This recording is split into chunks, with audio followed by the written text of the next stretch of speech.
अच्छा, आपका आईवीएफ एक दफा फेल हुआ, जी। फिर क्या कब बोला था डॉक्टरों ने? डॉक्टर ने दोबारा आईवीएफ करने का कहा और ठीक है। आपको पता है आईवीएफ इतना महँगा ज़ाहिर है कि बात है, आप एक दफ़ा बंदा जब रिस्क ले लेता है तो 15-10 लाख रुपए खर्च करने के बाद दोबारा करवा लें। जी। फिर मेरा कैसे पता चला था आपको? एक जानने वाले हमारी पुरानी ऑफिस में उन्होंने आपका मुझे रेफ़र किया था कि ठीक है। डॉक्टर अली आज़म हर्बल के लिए। हाँ। बहुत माशाल्लाह इनका नाम है, तो मैं डरा हुआ था, मैंने कहा इतना कर लिया है, लेकिन ये कि हाँ, हर्बल पता का नहीं यहाँ से भी मेरा हो या ना हो। जी, बिल्कुल। जी।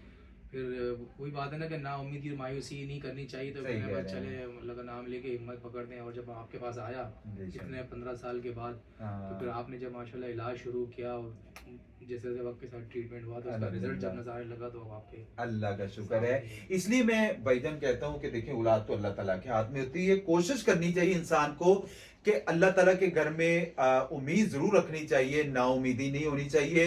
अल्लाह ताला ज़रूर नवाज़ेगा। आपको आईवीएफ का बोला जा रहा है या आईवीएफ का रिकमेंड किया गया है या आईवीएफ करवाने के बाद भी आप नाकाम हो चुके हैं? जैसे इन्होंने आईवीएफ करवाया, उसके बाद आप इनको कह रहे थे कि दोबारा आईवीएफ करवाएं। खाने के लोगों के पास पैसे नहीं, आईवीएफ कहां से करवाएंगे? अल्लाह पे भरोसा रख के इलाज वो करवाएं जिसका किसी किस्म का साइड इफेक्ट नहीं है। आप अपनी रिपोर्ट शेयर करें, हम आपकी रिपोर्ट्स के मद्दे मुताबिक जो बेहतर से बेहतर रहनुमाई होगी वो अल्लाह पाक के फजलो करम से आपको लाजमी दी जाएगी। देने वाली जात अल्लाह पाक की होती है। कोशिश करें, वो भी हर्बल में। आप मायूस नहीं होंगे, अल्लाह ताला आपको औलाद नगीना से जरूर नवाजेगा।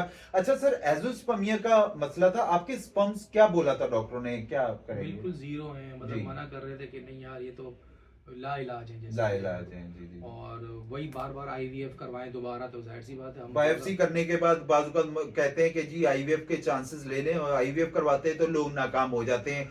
तो आपने नाकाम अगर आप हो गए हैं, मायूस हो चुके हैं, या यकीन करें मेरा हर्बलिस्ट अली आजम के नाम से यूट्यूब चैनल है, वहां जाके देखें।